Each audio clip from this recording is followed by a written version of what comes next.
Welcome to the Startup Competitors Podcast, where we talk with early-stage entrepreneurs to understand what information they use to inform product roadmap, strategy, and market differentiation. Hey there. Today we are chatting with Sydney Golden, who is the founder and CEO of urgolden.com. And urgolden is a platform that allows for real-time connection between consumers and photographers, for those photographers to provide kind of real life shots of moments in their life. So these are unedited photos, very different from what you would typically get from traditional photography experience. And Sydney does a great job of explaining kind of why this business model, why they need to be different, and how that's going to allow them to win in the marketplace. So you'll hear that in the podcast. We also spend a little bit of time talking about what it's like to be a solo founder trying to grow and scale a company as a side hustle. We spend a fair bit of time on that, and we cover a handful of other topics. I really enjoyed the conversation. I hope you will as well. Find Sydney on Instagram, give her a shout out, tell her you appreciate her coming on the podcast, and thank you so much for listening. If you happen to be looking for a way to ignite your brand, spark some sales, or maybe just fire up your team, branded merchandise might be the way to do that. You can learn more about different items that are available to put your logo on at fuelmerchandise.com. It can be simple startup swag, corporate gifts, anything you're looking for. You can find it at fuelmerchandise.com. Mention Startup Competitors, get 10% off your first order. Welcome to the podcast. Today we have Sydney Golden, who's the founder and CEO of urgolden. Sydney, welcome. Thanks for having me. I'm excited to be here. Excited to have you. Why don't we start with a quick pitch for urgolden? Yeah, so we're the first ever photographer on-demand platform for unedited photos. And our goal is to make it fast, easy, and affordable to hire a local pre-vetted photographer. You can put your phone down, be present, and our pros take the place of your phone. Talk to me a little bit about so I'm assuming maybe I'll start here. Is it a two-sided marketplace? You're sourcing both photographers and customers, or you are providing all of the photographers? Yeah, so it is a two-sided marketplace. I'm glad you mentioned that because it's a really interesting two-sided marketplace. But right, so we have a pool of pre-vetted photographers in this kind of most or minimum viable product right now. I've pre-vetted a pool of photographers. At the stage we're at right now, they're already on the platform, ready to take orders. Customers sign up, tell us who, what, when, where, and they get matched with a photographer for their job and their budget. So their order is going to come in, it's going to go to the pool of photographers. People are going to accept it or decline it. There's really no back and forth. All the information's on the order form. The photographer shows up, fly on the wall type of photographer. You're not really even supposed to know they're there. They capture the candid moments, let people kind of be authentic and capture the fun and the atmosphere. Of course, they'll do some posed photos if that's what the client wants, but the goal is to really just let people live their lives and us get those candid moments for them. And then within 24 hours, we deliver a gallery of unedited photos. So they're high quality, unedited photos delivered within 24 hours, and the customer has already paid up front. So there's no hidden fees, there's no additional costs for these photos. You get approximately 50 photos per hour of, if you order us for an hour, you're going to get about 50 unedited photos, and the customer owns them and they can do what they want with them. Before I have a bunch of questions. Before we jump into those, why don't you hit me with current status for the business? What markets are you live in? So this could be anything you want to share, but could be number of jobs that have been done, what markets you're live in, funds raised, revenue, size of the team, anything that will help paint a picture for somebody who's listening, what the status of the company is overall. Yeah, great. Okay, so currently I have 20 freelance photographers that work for me. We are still validating this MVP. And I'm actually, so we're up and running and we're live and we're in Denver only. And as I mentioned a few times, this minimum viable product we have is kind of level one, where it's a web-based product.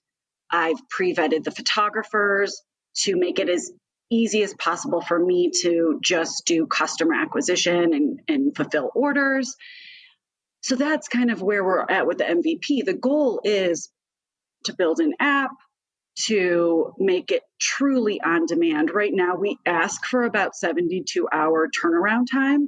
So again, with this MVP is not really where the final product's going to be, right? So ideally, this turns into an app. It's very on demand. So if people are like in the backyard and they're having this Broncos party and they're carving pumpkins and they're like, this is fun and we're going to be here for another few hours. Let's get someone to come out here. That's the goal. And then we do, hyper focused in Denver. And then final would be to scale it to cities all over the country. Got it. Thank you. So when you're describing the product initially, you said unedited a lot, which made me think that might be an important part of the pitch. So talk to me a little bit about that. Why is that important? Yeah, well, so maybe what I should do first is clarify kind of what the traditional photography model looks like now, That'd just be great. in case some people don't know. And then some people meaning me, so that would be good. Yep. Great. And then I'll reiterate what we do, and you can kind of see the difference here. So traditional photography right now, people think of hiring a professional photographer for weddings, newborns, family photos, right? These very staged matching outfits, putting the baby in certain poses, right? Directed photo shoots. You have to find a photographer. How do you find that photographer? Word of mouth, Google. You're not even sure really where to start to find a photographer, and you have to go through and reach out individually. Photographers are creatives. They're not always business people, so you may hear back from them, you may not. It's going to be varying prices. It's subjective. So someone could charge you $500 an hour, someone could charge you $100 an hour. So, so there's this stigma around what you hire a photographer for. There's this very cumbersome process of trying to find a photographer and hiring one and contracts and pricing. Then once the photo session happens, again, it's very directed, it's posed, very formal. Then, with the approximately, this could vary, 2 weeks, 3 weeks to 2 months, 3 months, you are going to receive a select amount of photos from your photographer that have been edited and the only ones they want you to see. So a photographer takes approximately 100 photos an hour. If you do a 2-hour photo shoot with them for your family photo Christmas card, they might give you, a month later, they might give you 20 to choose from that they've edited and that they like the best for you.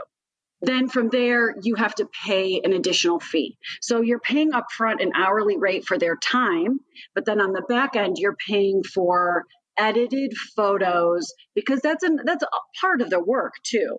And so none of this, what I'm saying is bad. This is just how it currently works. Right.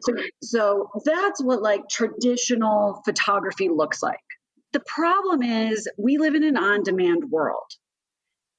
And the problem is we're addicted to our cell phones and using our cell phones for everything. And we have a cell phone addiction problem. So the issue is we want to capture photos and document our lives because we're creating and consuming visual content at a rate that's alarming. But the only option we have right now is to use our cell phones. There's no, like what I just described does not work if I'm having a party for my kid in the backyard and we want someone to take photos because mom doesn't want to be the one behind the camera the entire time. Mom wants to be in the photos and not worry about taking the photos. So Your Golden is the solution because we have these consumer behaviors that are on demand, instant gratification, coupled with the amount that we're using our cell phones in an unhealthy way. And traditional photography doesn't match our customer behaviors. So Your Golden matches that. Your Golden brings photography to the current times. It makes it on demand. It makes it affordable, upfront, easy to access, no negotiating, no searching, and just people being able to put their phones down and document them and get the great photos they want, the candid photos, the unposed photos. And so unedited is important in that because the editing process takes a really long time for the photographers. And so we say, because we're replacing your phone and you don't get edits on your phone, we're going to deliver unedited photos in 24 hours. So these aren't going to be, lighting's not going to be fixed. Shadows, these aren't going to be like perfect edited photos, but that's kind of the point because you're not getting those on your phone. And Your Golden believes in unediting. We don't believe in like just showing your best totally posed photos, right? Like we want those candid, authentic photos. And the customer owns them. And in the traditional business model, the photographer owns the images, which is crazy. And so, the customer owns them in the Your Golden model. So I think kind of telling you what the traditional one is versus like what we're doing really helps, and why unedited photos in 24 hours is really meaningful. Yeah, no, that's great. When you think of competitors for on-demand photography, who or what come to mind? Yeah, so this is an interesting question, and I get asked a lot. I get this question a lot, which makes sense. There are photographer on-demand platforms. Not many of them, but there are some of them. Most of them, what they're doing is either, you're paying for a studio session. So like if I have a new product and I need, this white background and white desk and a succulent and, like I need a place to put my product and get these images, I can book instantly into a photo studio, right?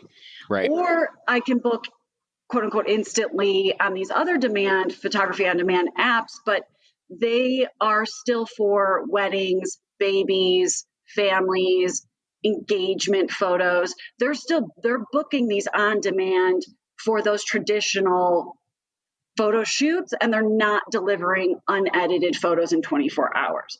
So there's really nothing like Your Golden right now. My biggest competitor is really our cell phones. Is really getting people to understand the importance of putting their cell phone down and living their life in real time and not worrying about getting that perfectly posed photo. Talk to me about, you already mentioned this a little bit. You went out and acquired for MVP, you went out and found 11 photographers, vetted them, got them on the platform so you could start running the MVP. Talk to me a little bit about how you're thinking about customer acquisition in this world, both kind of maybe initially in Denver and then how that scales. And then maybe after that, we can talk a little bit about photographer acquisition, because I'm super interested in how you get that.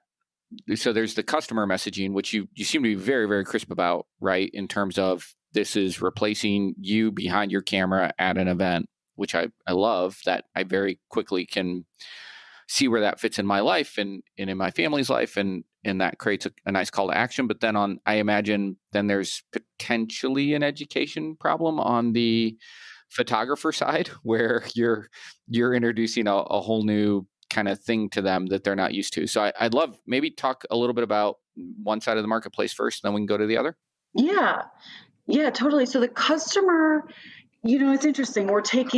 There's really no official stat on this, but we're taking 3 billion photos per day on our cell phones collectively.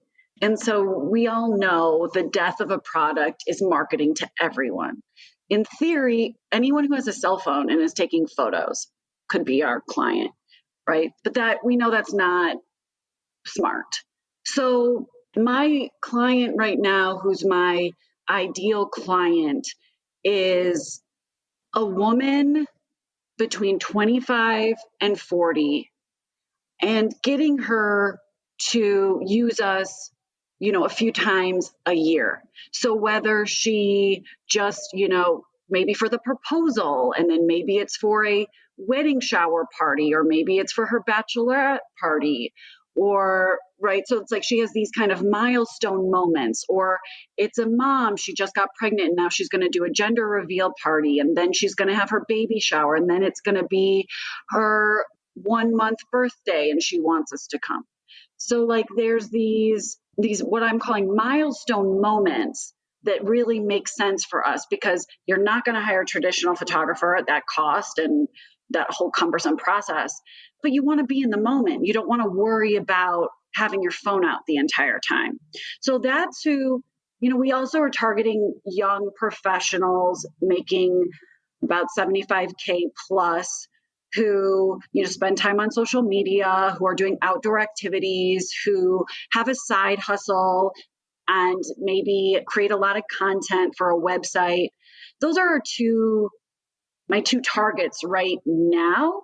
But as we move forward in the MVP, we'll see how that goes. We're still testing our niches and seeing what works. And then what does it mean to target them today? Is that paid search? Is that promoted content on social media? How are you getting in front of them? This might be a pass question. I want to talk about it. I want to answer it, but I don't know if it's going to be super interesting. A challenge for me right now is I'm a solo entrepreneur working a full-time job, bootstrapping, fully self-funding. So pre-COVID, I was networking nonstop. And I was getting business development and seeing these kind of clients come in, repeat clients come in, like these orders that or these customers I just talked about. Right. Right now, since COVID, I'm not really getting in front of my customers as much as I need to or want to. I took a lot of time off to kind of rebuild the website, rebuild the back end, start a newsletter, like these kind of things. So I really need to get back into figuring out how I am going to target these customers.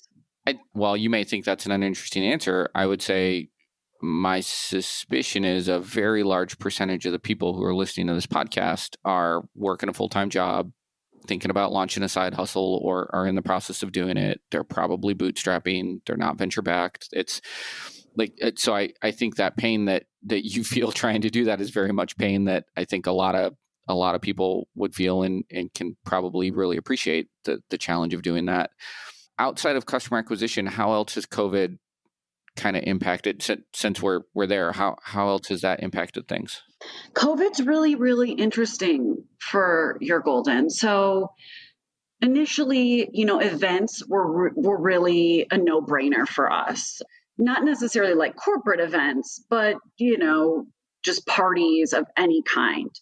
But with COVID, we've switched. And like I said, I'm more like milestone moments and celebrations that, are COVID safe, but friends and family are still doing anyway, like birthdays or a proposal or an anniversary or things like that.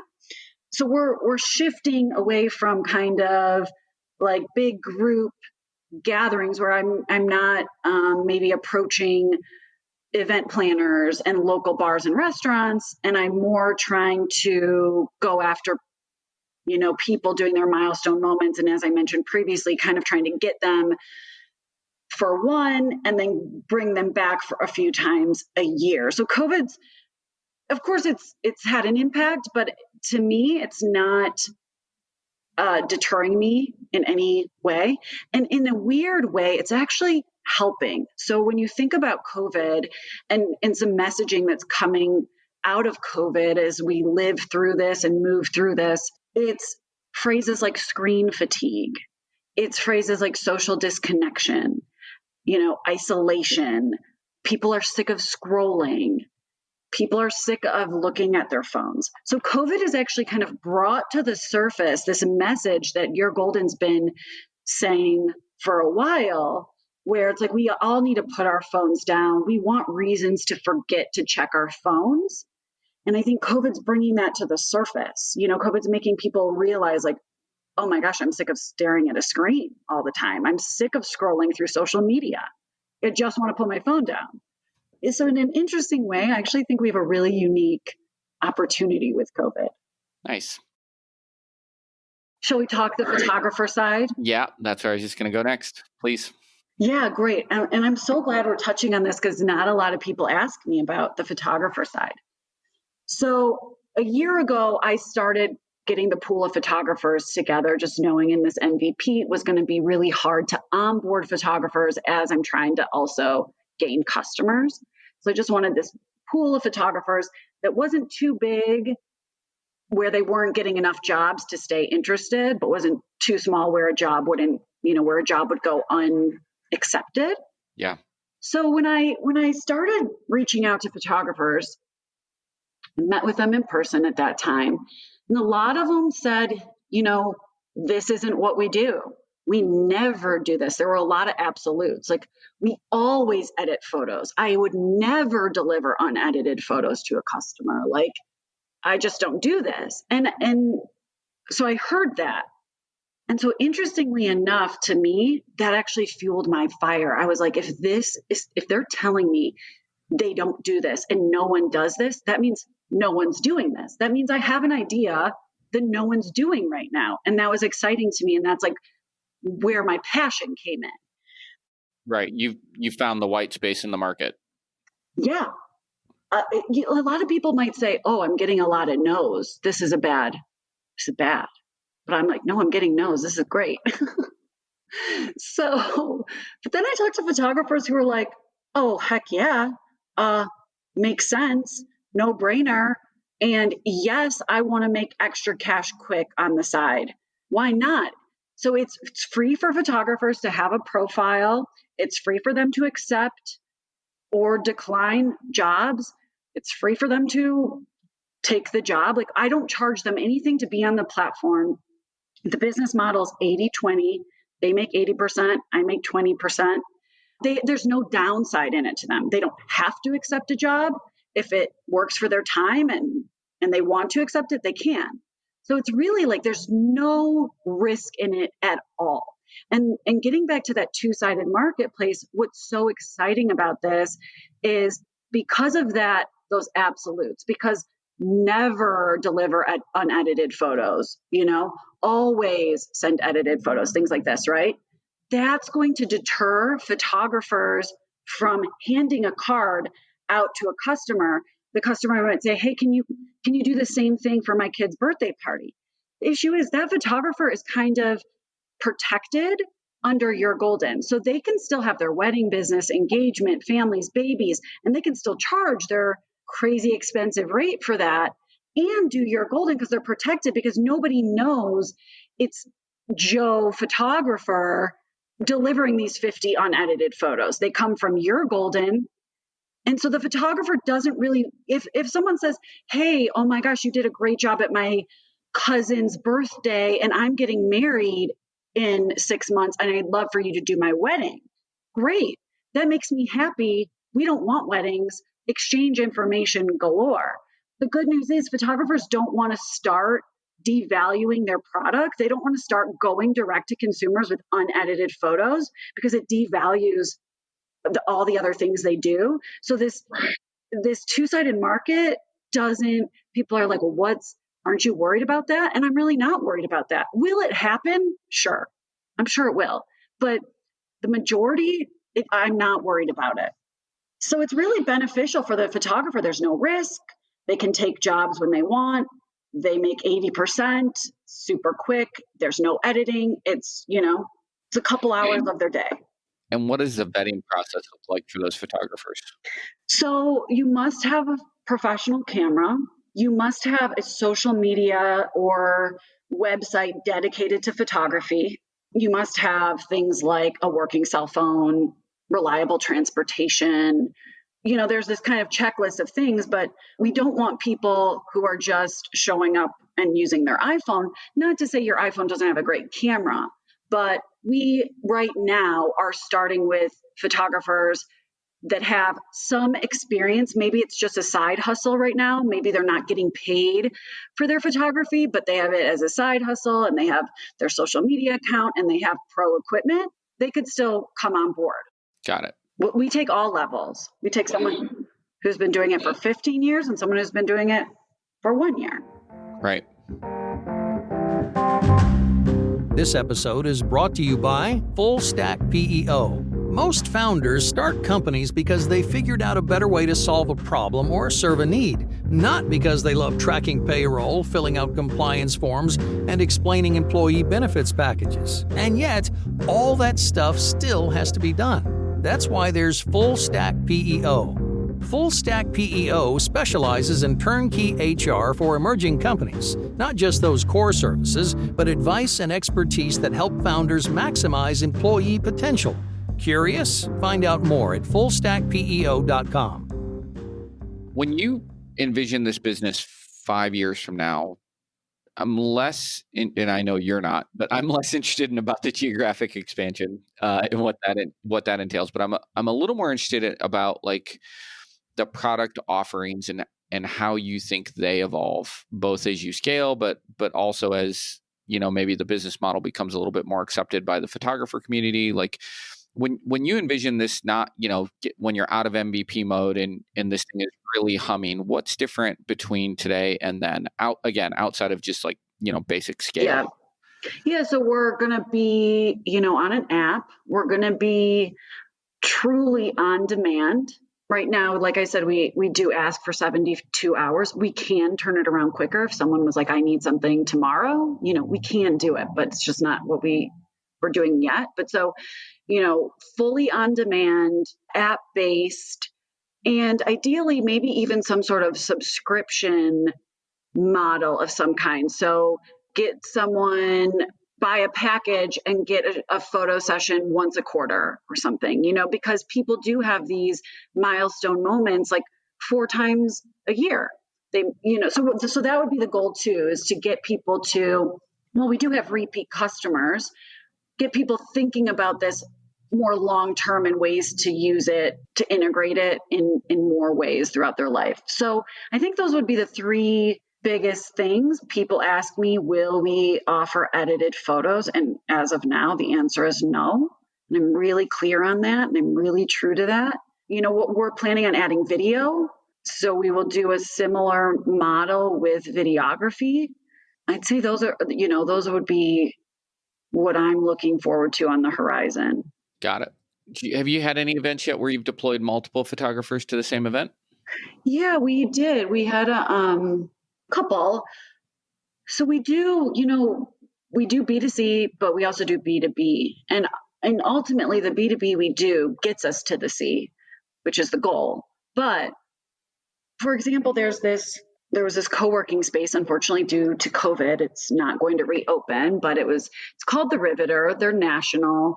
They have co-working spaces around the country, kind of built by women for women, but all inclusive and inclusive of everyone, but, you know, built on this female founder foundation. And so they launched in Denver, and we deployed 2 photographers to do their full launch party.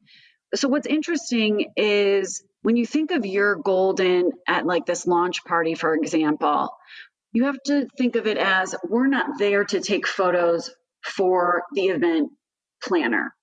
We can, 100% we can. And did we? We sure did. You know, we took photos of the DJ and the food and the signage, things like that they'd want for their marketing materials or reference or social media, right? Whatever. But what's more important for our business and what messaging we want to get across is like, we're actually there for the attendees. We're there to capture the attendees' experience. So then within 24 hours, you can send your guests this photo album of high quality images that they'll end up posting. They'll end up tagging you using your hashtag, you know, and so basically for this really, really affordable option, you're going to get all this user generated content and like organic engagement on social media because we're supplying them with these amazing photos that they're going to want to post. So we send a couple of photographers out when it's things like that, like where we do want to be there for the event or for the people who hired us to get specific things for them, but also capture the attendee experience. When you reflect back on the process over the last couple of years of building and launching this business, what's your biggest win? I don't think it's one win specifically. I think it's looking back where I'm at today. I can't believe that I've built this business really on my own. So it doesn't feel like it's one thing. It just feels like, wow, like this idea that I really was passionate about and I went for, like, it's happening, I'm doing it. Like it's already it's done. It's not done, but it's up and running. And Yeah. so, it doesn't feel like one big win to me. It just feels like it's all blends together, and it just feels really, really good to know that, like, I have to remind myself, like, you're capable of this, you're capable of anything, So I don't know. One thing doesn't stand out. What's been the biggest challenge? Solo entrepreneurship. I don't know what it's like to have a co-founder. I'm single. I have a dog. He's great, but he doesn't contribute at all to the business. So I'm this, solo entrepreneur living alone, feelings of isolation, feelings of, who you don't really have a sounding board. Am I doing this right? Does this make sense? What do you think? You just don't have that luxury. You don't have backup. You don't have someone who you can be like, listen, I was supposed to go to the event tonight. I can't make it. Can you? So solo entrepreneurship is the biggest challenge of my life, not just this business. Have you found any communities in Denver that are helpful with that? And they're not going to run your business, and I know it's not, it's not going to solve all the problems, but it does at least give you a place where you can have some cathartic conversations and potentially get a little bit of air cover from time to time. Have you found any strong communities there that you can lean on? Yeah, Denver has like an amazing startup community. We just are coming off of Denver Startup Week, and it was all virtual, and they had huge people come and be a part of Denver Startup Week. So I'm part of the startup community. I did an accelerator program, not really a traditional accelerator program, that, connected me with other entrepreneurs that are kind of in the same phase as I am. And I'm part of women's networking groups. And yeah, so like I'm definitely getting involved and looking, talking about the business, looking for mentorships, asking my cohort questions. The challenge with that is sometimes, and more often than not, what I've found is that people want to be really helpful, and you can appreciate that, but it ends up not always being helpful. So I just got a couple weeks ago, I was on the phone with a mentor. I had just met her. She kind of agreed, like, through this program, we get paired up. After an hour and a half on the phone with her, I was like, oh my goodness, that just wasn't really worth it for me. So gosh, this sounds like a Debbie Downer, and I'm unappreciative. And I don't mean that at all, but it's interesting. I know exactly what you're saying. When you're an entrepreneur, like, you really have to know who you want to hear from, who's going to give you honest information. So it's not like you're only going to people who are going to tell you what you want to hear, but you've got to trust these people. You've got to know them. You've got to have some form of, like, what they tell me means something to me. Right. You may have never thought about this before, but I'm going to ask it anyway. What do you look for? Have you figured out, or do you have heuristics for when you're evaluating whether you want somebody to kind of speak into your life or speak into your business, what's going to potentially make them a good fit to do that? Yeah, people who someone who I know has some like grit and resilience, someone who I know who's been through something like I've been through. No one's going to have the same journey, right? But can relate to the logistical part of running a business and starting up. And so there's these people who, can come up with ideas all day. I can come up with ideas all day. Right? And they just want to tell you, oh, you should do this. Have you thought of this? Well, what about that? It's like, I think about this business nonstop. Of course I've thought about all that. But so talking to people who understand like what it actually takes to get it done and aren't just throwing these big ideas at you, right? Like, what are some quick ways that you've identified to filter those people out? So it could be as simple as, well, they were a past startup founder, they've done it before, versus, they were middle management at a Fortune 100 company. And so, yes, they accomplished a lot, but they had pretty big teams and lots of resources to do it. Right. Right. Exactly. That's exactly right. It's either I'm looking for people who have started up in a similar situation, didn't just get backed by a VC or an angel or something right off the bat, right? Like, so knowing that someone kind of had a similar startup experience to me is like, okay, great. Yeah, I want to talk to them and hear more about it. Or someone who, well, like, for example, a mentor of mine started up his business. Gosh, how long ago was this? I don't know, 15 years ago. So now he's way at the top, right? Like, he built this amazing company and is not doing the nitty gritty anymore. But he did it at one point and he gets it, and he's not so far removed or forgot like how things work, but he has a different vantage point. So when I'm talking to someone who's like up and coming, or maybe, they're 5 years in or 3 years in, and like they can really relate to the trials and tribulations I'm going through, that's one perspective that I trust and can, listen to. But then there's also like this other mentor of mine who is a little bit further removed, but has built this like successful business from the ground up and has a different vantage point, even though they were a startup at one point. Like, they're so far from a startup now. So I sometimes mentor startup founders. What if you were going to give me advice on how to make those relationships more productive? What would you say? I think asking questions is better than sometimes, offering advice or trying to help just sometimes feels like it's not as productive. And so if you ask a question like, have you thought of this? Or why didn't you do this? Or what made you do that?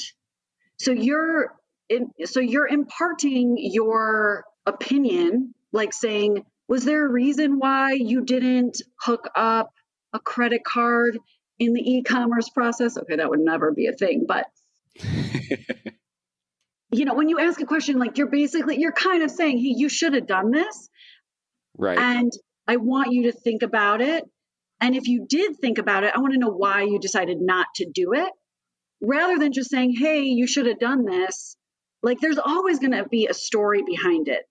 I mean, not always, but if a startup founder is smart, is passionate, is doing their work, doing the research, they should have educated reasons behind their decisions.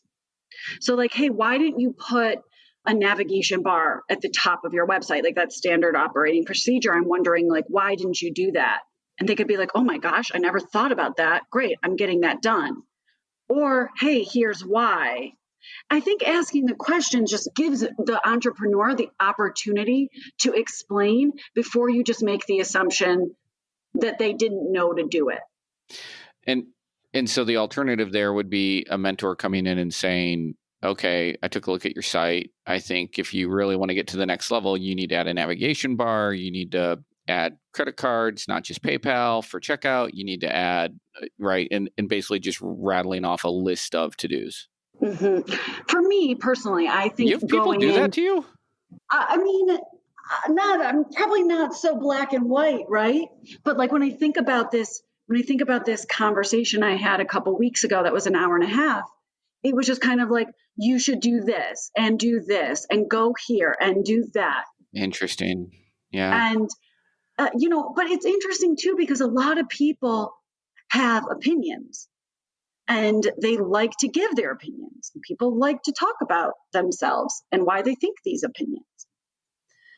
So, yeah, I mean, maybe you're right. Maybe this is how you're already approaching it. Yeah. And I'd say most mentors, hopefully, just basically, not making assumptions that like what they've done is wrong and that they didn't think about it. Yeah. Like people ask me all the time, so are you going to do edited photos? It's like, oh my gosh, no, I'm not. Anyhow, the questions I think are helpful. Awesome. Thanks for that diversion. I appreciate it.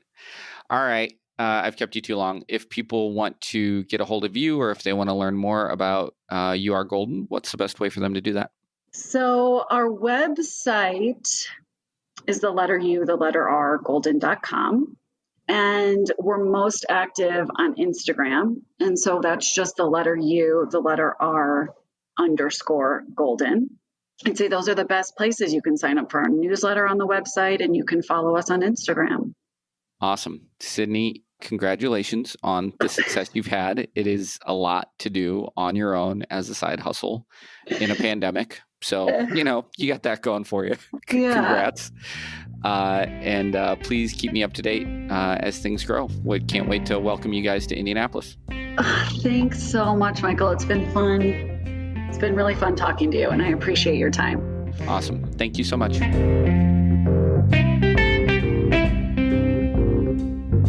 If you're thinking of launching a SaaS product, Startup Competitors can provide data on your closest competitors, survey potential users, or provide other product validation services. Learn more at startupcompetitors.com.